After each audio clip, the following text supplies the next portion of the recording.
Donc, ce que je vais vous montrer ici, c'est ceci en fait. Vectorisation d'une silhouette noire sur fond blanc, dessinée sur papier, puis photographiée, importée dans Illustrator et vectorisée en mode contour. Donc d'abord, dans Photoshop, on prépare la silhouette photographiée. Donc j'ouvre la photographie que j'ai prise en mauvaise condition d'éclairage avec un mauvais appareil photo. Voilà ce que ça donne. Alors il faut savoir qu'elle n'a pas été faite pour faire ce qu'on va faire ici. Donc ça va fonctionner moyennement, mais la technique, vous allez la voir. Parce que ici, il y a des reprises. Hein. Ceci, ça aurait dû être gommé. C'est du crayon. Ce qui compte, c'est le marqueur. Donc il y a quand même pas mal de fouillis. C'est pas prévu pour, mais malgré tout, vous allez voir que ça va fonctionner. Là, il faut un croquis quand même un peu propre pour faire ce qu'on veut faire ici. Alors, nettoyer la photo facilement, c'est image, réglage, courbe dans Photoshop. Je suis bien dans Photoshop, image, réglage, courbe. Donc pour démarrer la vectorisation avec une photo un peu plus propre, donc pipette blanche, on clique sur les parties qui sont foncées, les parties foncées du papier, et voilà, ça nettoie. Je vais encore zoomer un peu. Oui, il reste des parties claires là. Donc, je vais d'abord cliquer sur OK pour déjà avoir cette partie-là. Mais voilà, il reste des fantômes ici sur lesquels il faudrait que je dessine en blanc éventuellement. Ou alors, je vais dans Image, Réglage, Courbe. Et je prends l'extrémité ici, l'extrémité là. Et je positionne de manière à avoir des traits plus sombres, mais uniquement ceux qui m'intéressent. Voilà. Donc ça peut être une solution pour nettoyer.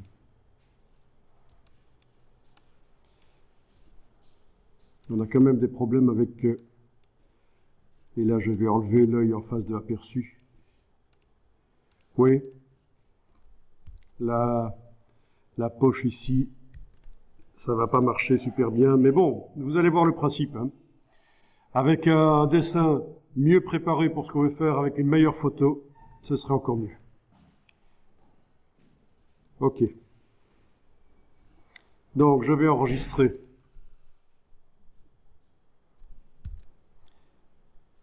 Au format Photoshop, c'est pas plus mal. À la place de JPEG. JPEG fonctionnerait, mais à un certain moment, il faut passer vers un enregistrement non destructif. Le JPEG, à force d'enregistrer, ça détruit les pixels. Donc, je vais indiquer qu'elle est retouchée. Voilà. Je vais dans Illustrator. Donc, comment démarrer d'un dessin? C'est vraiment conseillé, c'est une bonne technique. Plutôt que de dessiner tout dans Illustrator, on peut démarrer d'un dessin. Alors, dans Illustrator, je fais un nouveau document dans lequel j'importe, fichier importé, je vais importer la photo que je viens de retoucher dans Photoshop. La voilà. Je vais enclencher la vectorisation dans le panneau vectorisation, donc menu fenêtre, vectorisation de l'image. J'enclenche aperçu. Alors on me dit la vectorisation risque d'être lente sur cette grande image. Je vais annuler. Dans Photoshop, je reviens dans Photoshop, voilà ce que je vais faire. Je vais réduire le nombre de pixels. En allant dans Image, taille de l'image, je vous fais la version simple ici. Image, taille de l'image, rééchantillonnage doit être coché. Sinon on ne pourra pas redimensionner. À la place de pixels ici ou de centimètres, je ne sais pas ce qui arrive dans votre Photoshop, on verra. Peu importe, vous mettez %. Et vous allez indiquer, par exemple, 25%, ce qui va nous faire combien de fois moins de pixels dans l'image?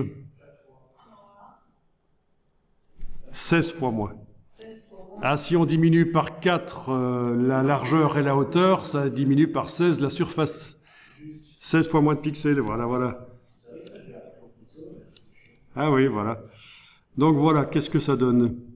Bon, ça a l'air un peu pixelisé, mais ça devrait passer, malgré tout. On arrive encore à voir. Ok, je vais faire fichier enregistré. Je retourne là. Ah oui, il me dit que les fichiers ont été modifiés. Je dis oui, ok. Il a mis à jour. Hein. Oui, ça c'est parce que quand j'avais importé l'image, c'était lié. L'option lié était cochée. D'ailleurs, les diagonales, là, ça indique que c'est un fichier lié. En permanence, Illustrator regarde ce qu'il arrive au fichier sur le disque dur. J'ai modifié le fichier dans Photoshop, il a vu. Il m'a proposé de le remettre à jour. Sinon, si c'était pas un fichier lié, il aurait suffi de supprimer le fichier ici et réimporter la version réduite avec 16 fois moins de pixels. Alors, je coche aperçu. Dans ce cas-ci, il n'y a plus le message. Donc, ça ne risque pas d'être trop long. Ok, vous avez le curseur seuil qui permet de régler la tolérance, voilà. Ok, ça c'est pas mal. C'est pas mal. Au niveau du résultat, c'est pas mal. Et alors, si on finalise cette vectorisation, objet vectorisation décomposé, on va remarquer qu'en fait, ce sont des formes. Tout ça, et je vais prendre la flèche blanche pour vous montrer, tout ça, ce sont des formes. Les formes Illustrator. Mais alors, pour mettre une brush sur ces formes, pour changer l'aspect, ça va pas être évident. Mais ça peut être bien comme ça. C'est peut-être ce que vous recherchez. Ok, je vais déjà enregistrer le fichier ici. Donc, je vais l'appeler vectorisation fond.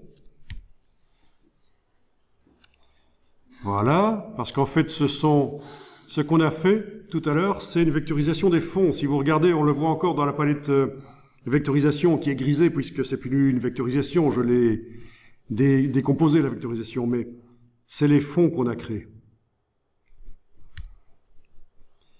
Alors, si vous voulez mettre n'importe quoi comme brush, il va falloir vectoriser à nouveau d'une manière différente.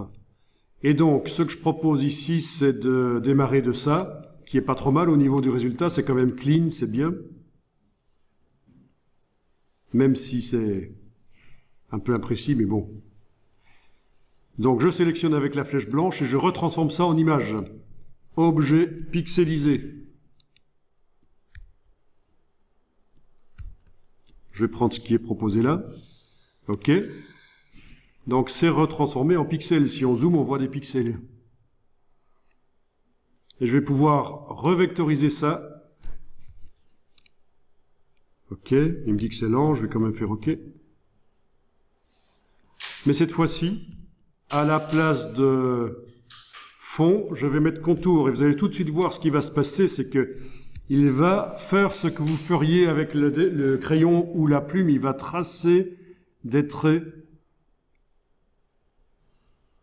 Donc, je coche contour. Je décoche fond.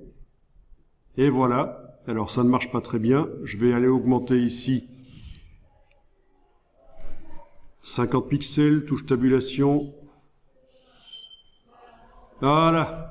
C'est ça, il faut lui indiquer quel type de contour, la tolérance pour le repérage des contours. Donc, faut pas hésiter à jouer ici. Et voilà. Vous voyez la différence par rapport à... Vous voyez la différence par rapport à avant. Ce sont des traits à épaisseur constante. Donc, si je retourne dans Photoshop revoir le... Voilà, il y avait des traits à différentes dimensions. Même le fichier qui a été enregistré juste avant... Je vais enregistrer celui-ci.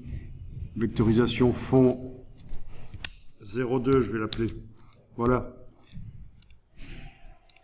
Si j'ouvre le vectorisation fond, voilà, et que je compare, fenêtre, disposition, mosaïque, il veut pas, il faut que je le détache, fenêtre, disposition, mosaïque, voilà. On a avant la vectorisation par les fonds, à droite, et ici à gauche, la vectorisation en mode contour. Donc c'est pas la même chose.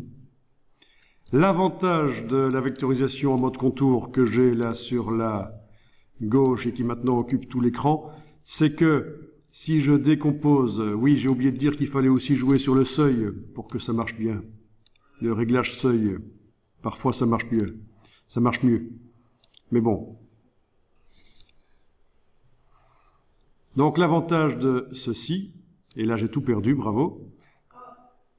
Voilà. Non, il n'y a pas de CTRL Z quand on règle ici. Je suis allé trop vers la droite, donc je suis revenu ici au milieu. Ok, donc l'avantage, c'est que si je fais objet, vectorisation décomposée,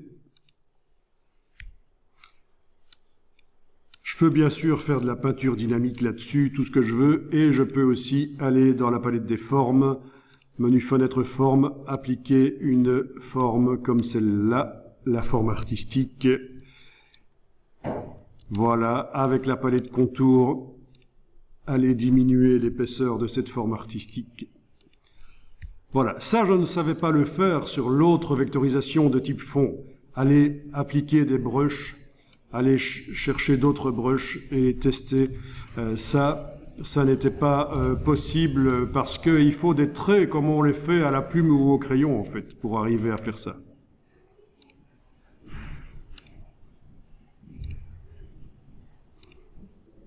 Voilà, il y a vraiment de tout à tester, des choses plus ou moins artistiques. Donc vous avez vu que vous n'êtes pas obligé de démarrer d'une photo et de tout dessiner dans Illustrator. Vous pouvez démarrer d'un dessin, c'est super important et c'est super apprécié. Les gens qui préparent, qui commencent le travail en fait sur le papier, puis qui passe à un certain moment dans l'ordinateur. Et alors, dans le processus créatif, on peut même à un certain moment, quand on a fait quelque chose dans l'ordinateur, on peut même réimprimer, retravailler sur papier, refotographier, etc. Bon, encore une fois, ça ne ressemble plus nécessairement à grand-chose ici parce que le dessin n'avait pas été prévu au départ pour ça. Il était fort complexe. Voilà. Mais ça dépend ce que vous voulez faire. Est-ce que c'est un dessin technique mis à plat ou un dessin du stylisme? Voilà. Donc à vous de voir. Vous avez vu la technique. Je vais l'enregistrer ici sous le nom. Vectorisation, mais c'est pas du fond ici, c'est vectorisation contour. Alors. Voilà. À tester donc, vraiment à tester.